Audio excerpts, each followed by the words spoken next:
A man dressed like a cop carrying a hit list of Democrats just assassinated a state lawmaker and her husband in Minnesota, and we need to talk about it because there's so much misinformation flying around. Millions marched this weekend to protest Trump and his ICE raids while he threw a parade, and perhaps in response, Trump declared what many are calling an illegal war on Dem cities. And Iran and Israel are bombing each other, civilians are dying, and now Trump says that the US military may get involved. We're talking about all that and much more on today's brand new Philip DeFranco show. You daily dive into the news, starting with this. A man who is dressed like a cop, armed to the teeth, and carrying a hit list of Democrats just assassinated a state lawmaker and her husband in Minnesota. But then there's also just so much misinformation going around, so let's break this down. Right, so as for the shootings themselves, at around 2 in the morning on Saturday, you had police receiving a call about gunfire at the home of Democratic State Senator John Hoffman. When the cops arrived, they found that Hoffman and his wife were both shot, but still alive, and they rushed them to the hospital, with the charging documents and public statements suggesting that the couple's daughter actually made the 911 call. And then, around an hour and a half later, you had police in a neighboring suburb proactively checking on another lawmaker, Democratic State Representative Melissa Hortman. And to their surprise, they said they found what appeared to be a police vehicle already in the driveway, complete with flashing emergency lights. And then they say they saw a man who appeared to be a police officer standing outside the front door, wearing a vest, a badge, a taser, the whole getup, with initial reports claiming he immediately opened fire after they confronted him, though police have since said it's unclear whether that actually happened. But either way, the cops said he retreated back inside and escaped out the back door, disappearing into the night. And as for Hortman, she and her husband were found dead inside the house from gun wounds. With that, then resulting in what officials have called the largest manhunt in state history, with just an army of law enforcement fanning out over the county. Right, hundreds of detectives, more than 20 SWAT teams, drones, helicopters, and infrared technology all getting deployed in search of this one man. Within a few hours, they had the identity of a suspect. Right, and that thanks to this guy, David Carlson, who told police he received a concerning text message from his childhood friend and current 57-year-old roommate, Vance Belzer, with a text from him reportedly saying that he had made some bad choices and he might be dead soon, and then adding, "I don't want to say anything more and implicate you in any way because you guys don't know anything about this. But I love you guys and I'm sorry for all the trouble this has caused." And according to Carlson, this came just a day after Belzer gave him 4 months worth of rent in advance, about $220 per month, and thanked him for their friendship. And so fearing that his friend might take his own life, Carlson said that he called the police for help, but instead, he's a murder suspect, with him then just very quickly starting to find stuff. First up, you had the fake police vehicle parked outside of Hortman's home, a black Ford Explorer apparently owned by the suspect, and that reportedly containing at least 3 AK-47 assault rifles and a handgun. Then on Sunday afternoon, you had detectives reportedly finding a car and a hat that they believed belonged to the suspect abandoned on a remote stretch of road about an hour's drive from the shooting. And so they began searching house to house in the area, and soon an officer reported seeing a person that he thought was a suspect darting into woods nearby. And that, as you had a resident also reportedly seeing the man on a trail camera, which investigators confirmed. And so they set up a 1 square mile perimeter, deployed drones and dogs, and eventually spotted him, with him reportedly being caught crawling through thick shrubs. And although he was armed, police say that no force was used in the arrest. And perhaps not coincidentally, this happened not far from his farm, where he reportedly lived with his wife and kids. Now, as for what this guy's motivations were, they strongly appear to have been political. With police saying they found a list in his vehicle naming about 70 potential targets, largely consisting of Democrats, or people including Minnesota Governor Tim Walz, U.S. Representative Ilhan Omar, U.S. Senator Tina Smith, and State Attorney General Keith Ellison. And then with them, you also had doctors, community and business leaders, and locations for Planned Parenthood and other healthcare centers, according to reports. Right, and then all of that as police say they found flyers referencing the No Kings protest on Saturday, suggesting that he may have considered targeting a demonstration. And the anti-abortion angle, it seems to hold up, since Hortman, the lawmaker he killed, who served as Speaker of the House until this year, helped expand abortion rights during the 2023 session. And then as for Hoffman, right, the lawmaker who was injured, investigators are still trying to figure out whether he had any kind of relationship with the suspect. Right, and that because reportedly Belzer was appointed to the Minnesota Governor's Workforce Development Board, where Hoffman also served in 2016 by a Democratic governor. But with that, reportedly, while the two men attended at least one virtual meeting together, that doesn't necessarily mean that they were in direct contact. Right, and that because there's 41 people on that board, and sources told the New York Times that it would be easy for two members not to know one another. Now, with that said, as far as his political background, it's a little mixed, but it does seem to point in one direction. With a 2016 state report connected to the board listing his affiliation as none or other, and a 2020 report listing no party preference. Those state records also show that he registered as a Republican in the early 2000s, and he voted for Trump last year, according to Carlson, with him also adding that Belzer was particularly passionate about opposing abortion and telling the Times he was recently struggling with financial and mental health challenges, though Carlson also said he had never heard him talk about the two lawmakers. Also, this guy's career history has shed some light on both his financial hardship and his political beliefs, with him reportedly working for major food brands like Nestle for decades, managing a 7-Eleven, managing a gas station, and working as an executive at an energy company, all at different times. Additionally, he and his wife apparently ran a private security company company whose website claims that he had security work in Eastern Europe, the Middle East, and Africa, which then may also explain how he obtained a fake police vehicle since the firm claimed to have the same make and model of Ford Explorers that many police departments use. But then also with this, there's been a lot of talk about his religion, because according to the website of a Christian nonprofit that he and his wife led, he became an ordained minister in 1993 and traveled to what he called violent areas, with him supposedly seeking out militant Islamists in order to share the gospel and tell them that violence wasn't the answer. And then more recently, he reportedly worked on agricultural projects in Central Africa and delivered sermons in the Democratic Republic of the Congo. Sermons where he would preach things like, there's people, especially in America, they don't know what sex they are. They don't know their sexual orientation. They're confused. The enemy has gotten so far into their mind and their soul. Though also, according to CNN, he didn't mention abortion in any of the sermons they reviewed, and his social media largely shied away from politics. But despite all the different things that he was doing, you had Carlson saying to the Times that all of his business ventures just didn't work out and it led to his financial difficulties. With him explaining, problem is he quit all his jobs to go down there, and then he comes back and tries to find new jobs, wasn't working out that good. And so reportedly picked up jobs at funeral service companies to pay the bills, which entailed removing dead bodies from houses and nursing homes. And so that, it's most of what we know about him right now, but generally what we're seeing is that many people who knew him are saying that the fact that he did this is a shock to them. With, for example, one fellow pastor saying, of all the people I know, he would not hurt a fly. I just cannot believe it. But there's still the question of whether some people should have seen this coming, and most notably, his family. Because reportedly he sent a group text to his wife and other family members on Saturday saying, Dad went to war last night. I don't want to implicate anybody. With him then adding to his wife, words are not going to explain how sorry I am for the situation. There's going to be some people coming to the house armed and trigger happy, and I don't want you guys around. Which then might possibly explain why police said that they found 2 handguns, passports for her and her children, and $10,000 in cash in the wife's car when they were stopped. But as for right now, the only person who's been charged is the husband, and he's facing several counts of murder, attempted murder, stalking, and firearms offenses, both state and federal. But for now, that is where we are as the investigations continue and the gears of justice turn. Though I will say, this could have been so much worse. Because, had the cops not proactively checked on the Hortmans' home, we could be looking at more than 2 dead lawmakers right now. And in fact, according to police, we know that he tried to kill other people because he went to the homes of 2 other state lawmakers. With them ringing the doorbell of one, but they were on vacation, and going to another's, but leaving after a real cop showed up. But still, of course, overall, just a horrible, terrifying situation, and our thoughts go out to everyone affected. But then, to try to shift gears from that to other news, well, Trump threw a military/personal birthday parade for himself on Saturday. Millions of Americans came out to protest the ICE raids going on across the US, and now in response, Trump has doubled down on his agenda, leading many to believe that Trump just declared war on sanctuary cities. But let's start with the protests themselves, because they were largely part of the No Kings protests that were originally set up to be a counterpart to the military parade going on in DC. A parade that was officially said to be for the Army's 250th birthday, though it was also Trump's birthday that same day, which then led to claims that this was a move by Trump to mimic dictators around the world. Which actually brings us to one of the biggest talking points this weekend, and that is, were either of these a flop? And for many,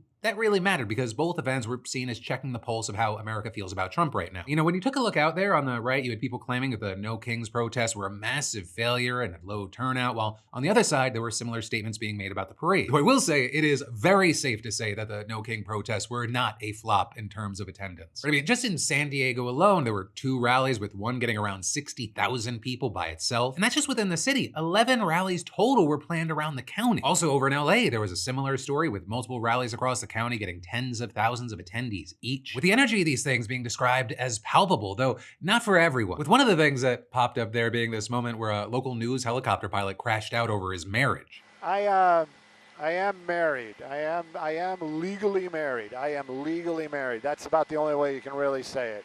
I am legally married, but I am not looking at now at all. I just had a bunch of debacles with my personal life.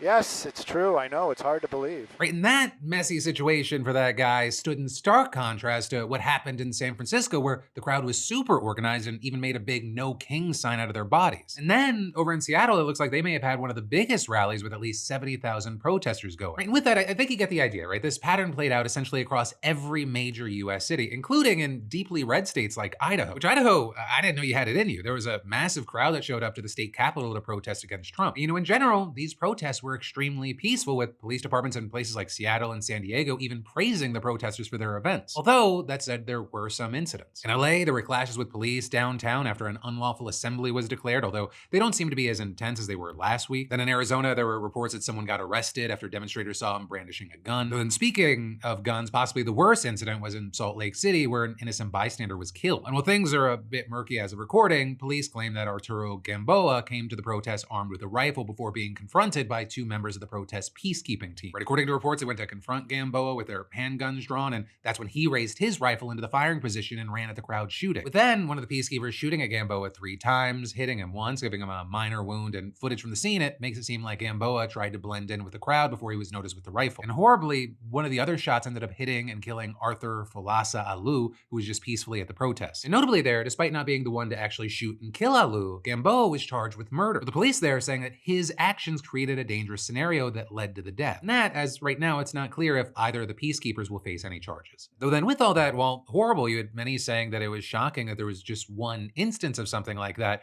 when there was millions and millions of people across the country peacefully protesting. Right, and then, as it pertains to the comparison that's being made, we move to the military parade. Because again, it was officially meant to be a celebration of the army, and before the parade, you saw troops conducting outreach by allowing people to pose with things like anti-tank weapons. And then during the parade itself, you saw what you'd kind of expect: troops, tanks, and tech marching around.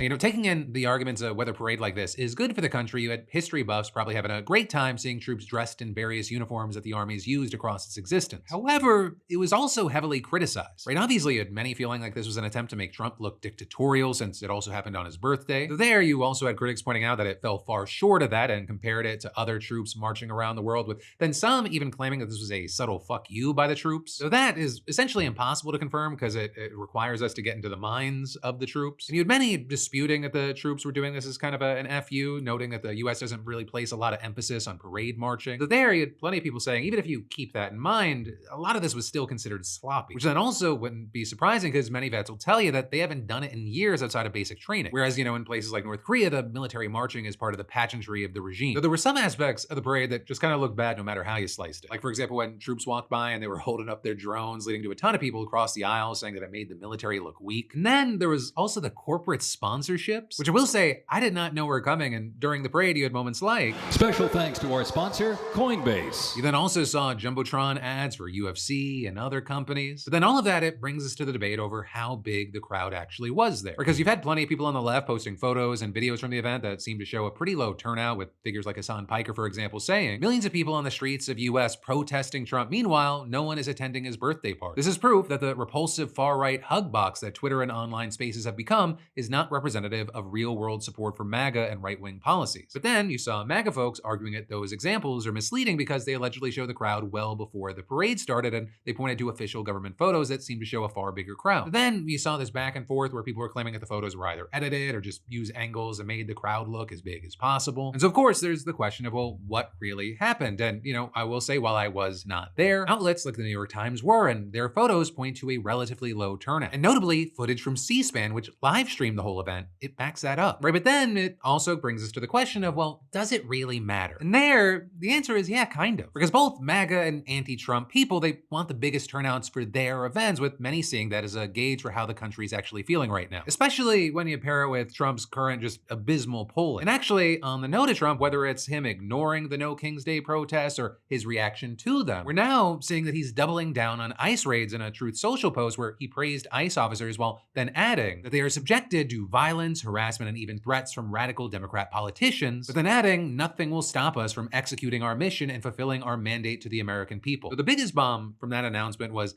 ICE officers are herewith ordered by notice of this truth to do all in their power to achieve the very important goal of delivering the single largest mass deportation program in history. With Trump then going on to detail that this means increasing the efforts to deport people from America's largest cities. And in particular, he called out cities run by Democrats and in general bashed their policies, saying these radical left Democrats are sick of mind, hate our country, and actually want to destroy our inner cities, all of which led to claims that Trump just declared war on America's sanctuary cities, authorizing what he calls the the largest mass deportation operation in US history. Though that is, Trump supporters claim that calling it a war on sanctuary cities was inflammatory and saying that Trump was just trying to enforce immigration laws. However, he's also apparently only enforcing some of them, because as we talked about last Thursday, Trump ordered ICE to stop conducting raids on farms, hotels, meatpacking plants, and restaurants. And that coming after industry leaders who are often key Trump allies complained that he was gutting their workforce of longtime stable employees. So you also have some wondering how long these raids will actually go for. Because despite Trump claiming that ICE and other immigration agencies have the federal government's unwavering support, we're seeing news this morning that apparently all these raids are costing a fortune. And in fact, so much so that the agency is reportedly broke, with one estimate claiming that they're $1 billion over budget already. So that actually then just fuels calls by Trump supporters that his big, beautiful bill needs to be passed since it raises the budget for ICE by $75 billion over the next 5 years. But for now, while we wait to see all this play out, I gotta pass some questions off to you. What are your thoughts and reactions to the assassinations? What are your thoughts about the No King's Day protests that we saw across the country and Trump's parade? And finally, what are your thoughts about Trump's rant and latest immigration move? And then you've got more news in just a minute, but first, have you ever Googled your symptoms and you just convince yourself you've got 6 hours to live in a rare condition that only affects 3 Norwegian fishermen a year? Or maybe finally try to book a real doctor and the next available appointment is 3 months out, 3 countries away, and only takes your insurance if you sacrifice a goat under a blood moon. Because yeah, no thanks. But that is why I love today's sponsor, ZocDoc, aka the sanity-preserving way to find and book an actual doctor who actually takes your insurance. Because ZocDoc is a free app and website where you can search and compare high-quality in-network doctors and click to instantly book an appointment. No fax machines, no holding music, no gatekeeping receptionist who sounds like he just ruined her day. Over 100,000 docs across every specialty: mental health, dental, urgent care, dermatology, and more. You can also filter by location, insurance, availability, and even patient reviews, so you're not walking into a mystery appointment. And many doctors, they have appointments within 24 to 72 hours, and some even same day.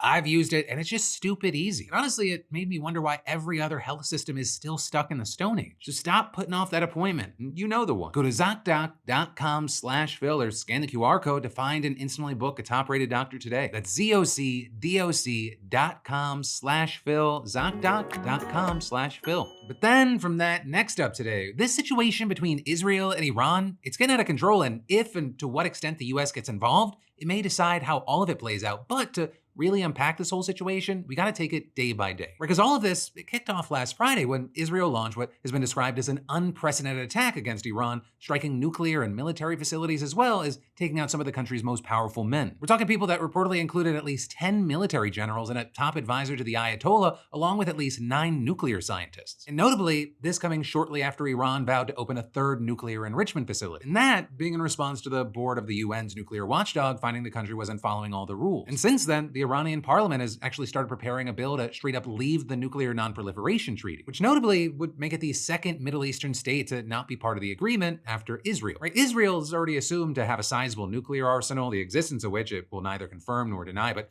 in any case, according to US and European officials, Israel appeared ready to attack even before all of that happened. Now, with that attack, it has definitely damaged some of the above-ground infrastructure of key Iranian nuclear facilities, but it doesn't seem to have directly damaged centrifuges or enriched material buried deep underground, at least according to the IAEA and an analysis of satellite imagery by the Washington Post. And then, as far as the Iranian response, well, the country quickly hit back on Friday by launching a barrage of ballistic missiles, most of which were intercepted or shot down, notably with the help of defense systems operated by American military personnel, though it was actually a bit less help than Israel got last year when American air and sea assets also helped shoot down incoming Iranian missiles. And so then with that, you had US Secretary of State Marco Rubio stressing that the US was not involved in Israeli assault. And so far, that appears to have continued to be the case, with the back and forth continuing into Saturday and Sunday. And there, you saw a few more Iranian missiles making their way through Israeli defenses and killing several people, with the death toll also growing in Iran as we saw Israel expanding its campaign beyond nuclear and military targets. Right on Sunday night, you saw Israel attacking the world's largest natural gas field, which is in Iran, partially suspending production and igniting a fire. But then on Sunday, Israeli strikes reportedly hitting airports, electronics manufacturing plants, police stations, an airplane maintenance site, and an office that coordinated the capital's mosques. And as far as why many of those targets, you had one researcher who focuses on Middle East security claiming that by targeting electronics, aviation, and aerospace,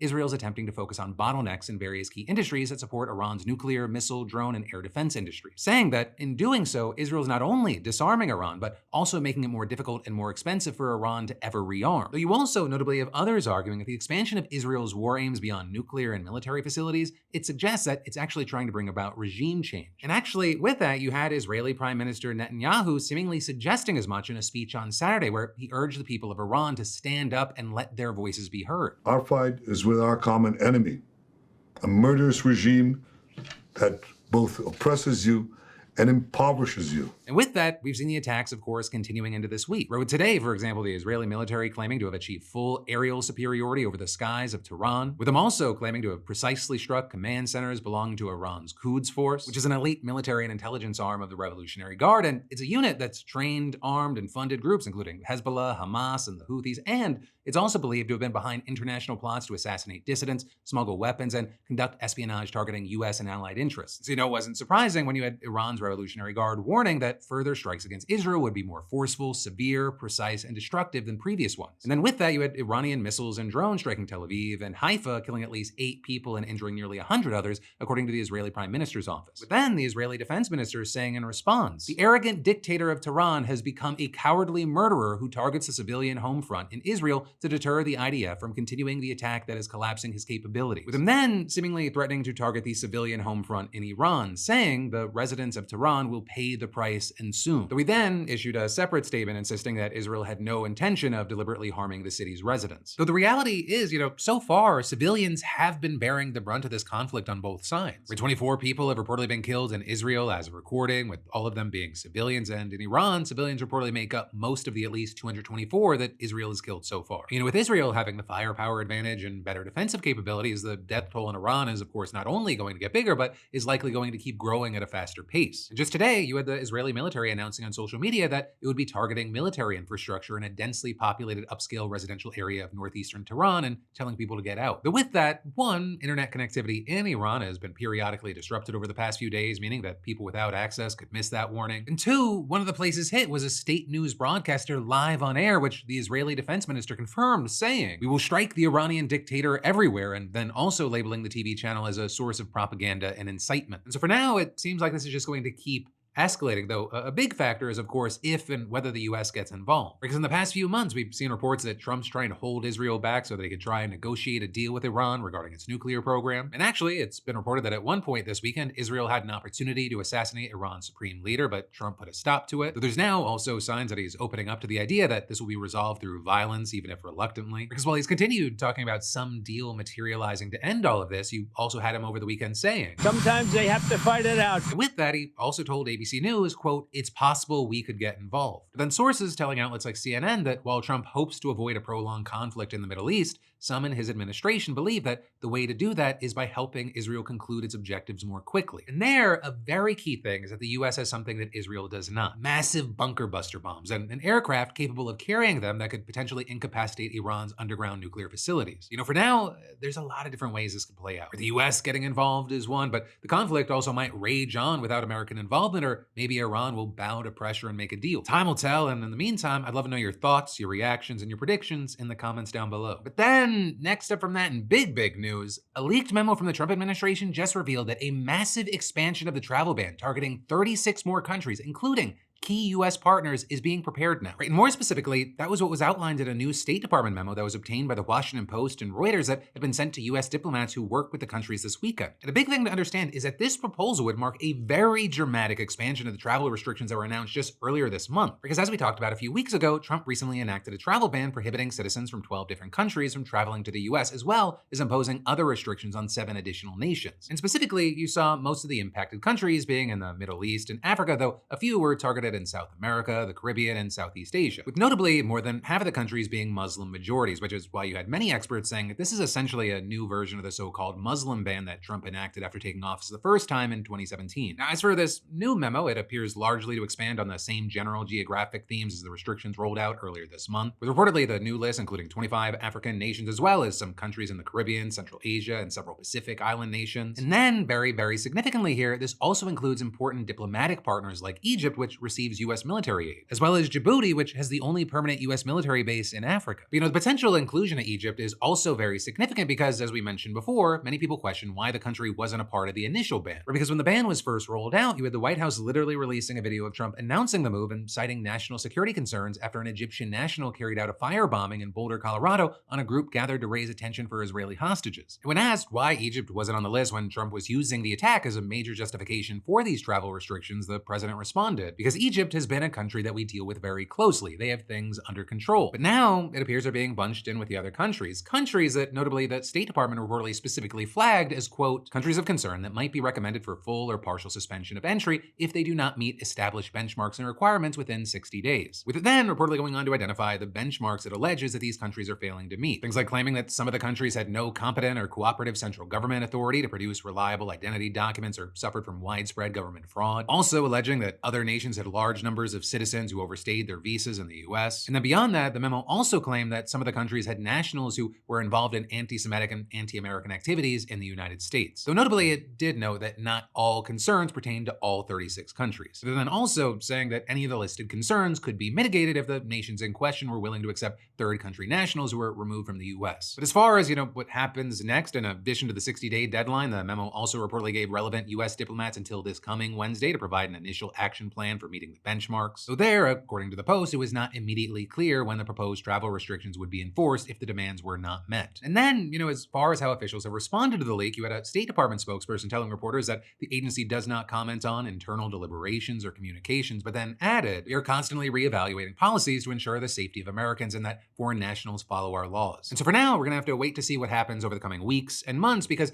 we have to see if this leak, right, if it was more of a snapshot of something that is set in stone or kind of a still of rolling water, that things are still changing. But then to shift gears from that to a different kind of news as we're starting to wind down today's show, I want to talk to you about Dr. Michael Zollicoffer. He's also known as Dr. Z, and he's been practicing medicine in one of the poorest neighborhoods in Baltimore for decades now. Right? He's become beloved and well known by his patients for the philosophy that he lives and works by. Never deny people medical care because of cost. Forget that dollar bill. Now, I'm gonna see you no matter what. You walk in that door, you will be seen. You bring your grandma with you, I'm gonna see her too. But also, beyond the money thing, he's just perpetually upbeat, and he also makes himself available to his patients all the time. In the nearly 40 years that he's been practicing, he's never taken a real vacation. He tells every patient they can call him 24 hours a day, 7 days a week, 365 days a year. And his patients, they say it's not just all talk. He's actually always available, and many of them even have his cell number. But, as much as he is considered a superhero in his community, that doesn't mean he's invincible. With him then recently being diagnosed with 2 different types of cancer, but even after that diagnosis, he kept his signature positive attitude while seeing patients and teaching. But then, making a bad situation worse, there was an issue with his Medicare paperwork, so he didn't have any coverage for his radiation treatment. Which one, yeah, what a horrible reality we live in where something like that could happen. Then 2, that is where his patients turned the tables and they rallied around him and said things like, I'm like, let's fight, what can we do? Dr. Z will not give up on you, so we damn sure ain't giving up on him. Whatever needs to be done to save Dr. Z, we're gonna do it collectively. Which is exactly what happened. You had an old friend from high school starting a GoFundMe, which has since amassed over $200,000, with then Dr. Z saying, You know what, I'm gonna say something may seem crazy as heck. I'm thankful that I got cancer, because I am the happiest man on the planet, no matter what the outcome. What we have shown and why we sitting in this table right now to show America, this is what you're about. We about giving. I can't make it without them. And no, can they make it without me? And as of now, his prognosis is good, and the paperwork snafu with his insurance, it got sorted. So you've got Dr. Z saying that the leftover crowdfunded money is going to be funneled back into the community. But that is not where the story ends, because after seeing coverage of Dr. Z's story, U.S. Representative Kayise Mfume worked to get him recognized by Congress for the good that he's done in his community. With Mfume reading a tribute to Dr. Z in the congressional record so that his impact will be a part of written history forever, saying he's been an angel to the Baltimore community for so many years, right underneath the radar, not seeking recognition or acclaim. And adding, he has given over and over and over again of his time, his energy, his personality. He's giving so much of his hope to people who come to see a doctor looking for hope, quite frankly. And so with all of that said, 1, you love to see a community rally around someone, and 2, Dr. Z, you absolutely earned the title of our BAMF of the day. You talk that talk, you walk that walk, and honestly, the world could use more doctors and just people like you. But that is where today's show is going to end for you. Thank you for watching, thank you for subscribing, and I'll see you right back here tomorrow, because I got a brand new show for you every Monday, Tuesday, Wednesday, and Thursday at 6 p.m. Eastern, 3 p.m. Pacific. Love you, mean it, bye.